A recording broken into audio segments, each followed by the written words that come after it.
one thing that has also been covered by most of the dailies is that, if I look here in the Times of India, it says the entire nation stands with Manipur, and how the Prime Minister addressed Manipur right at the start. Many people were saying, that it seems like the Prime Minister just got it over with.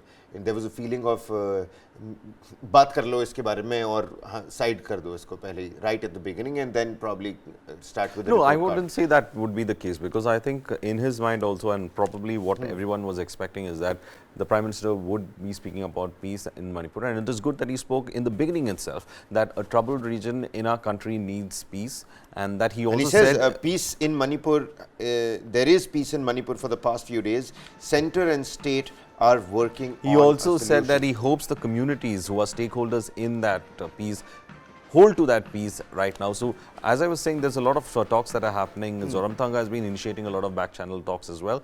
So, the Chief Minister of Mizoram, he's been initiating a lot of back channel talks as well. So, I think the government is also trying to figure out as to how they can bring in the stakeholders onto the negotiating table. You remember the peace committee at first did not work because the 51-member peace committee was announced at a time when the conflict was at its peak.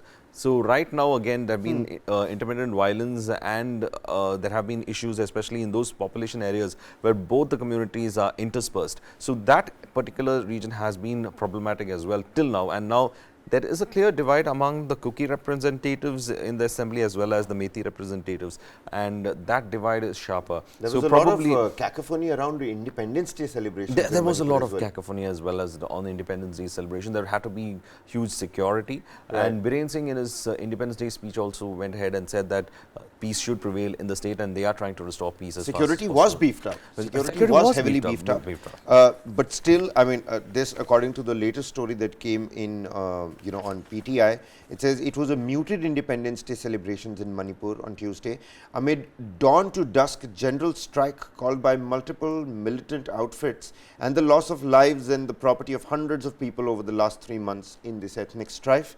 Manipur Chief Minister N. Biren Singh hoisted the national flag in Imphal. We of course had those visuals which we put out for the viewers yesterday. What a beautiful rolling coverage of the Independence Day as well, Varghese.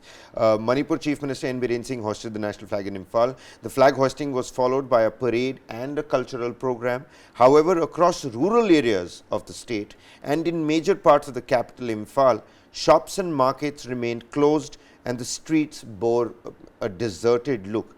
But again, on the other hand, this is what, and visuals have also come in, and we'll quickly try and play them out for the viewers. After about 20 years, Bollywood returned to Manipur.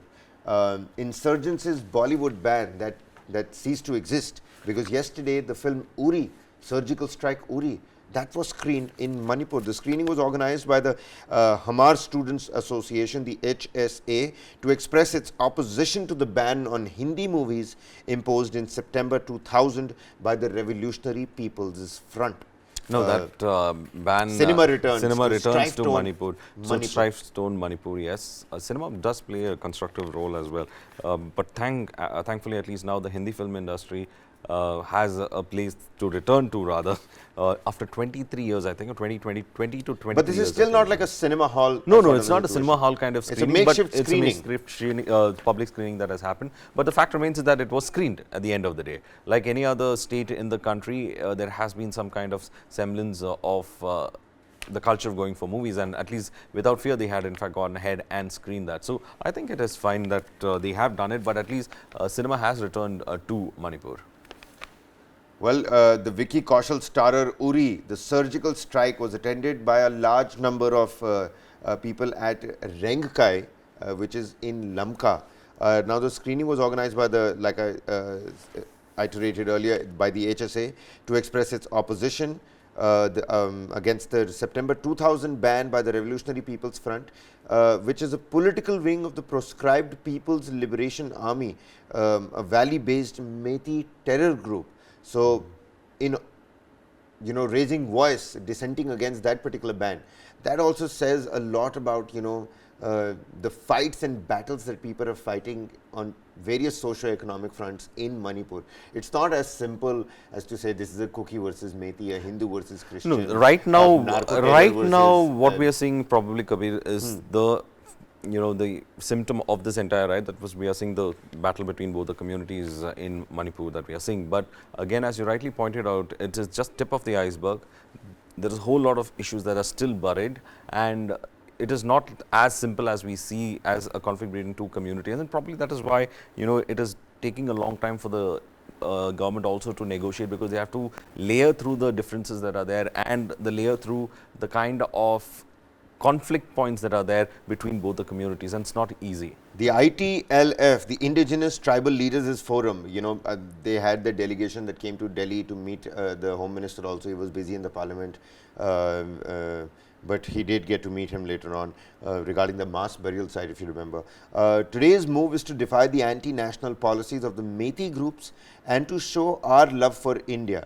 This coming in from the spokesperson, the main spokesperson of the ITLF, Jinza Walzong. You had in fact gone and covered when they had a protest in Jantar Mantar. And one of the primary focus of the group was, as you had told me, I remember in that conversation, was to actually say that they are not anti-India.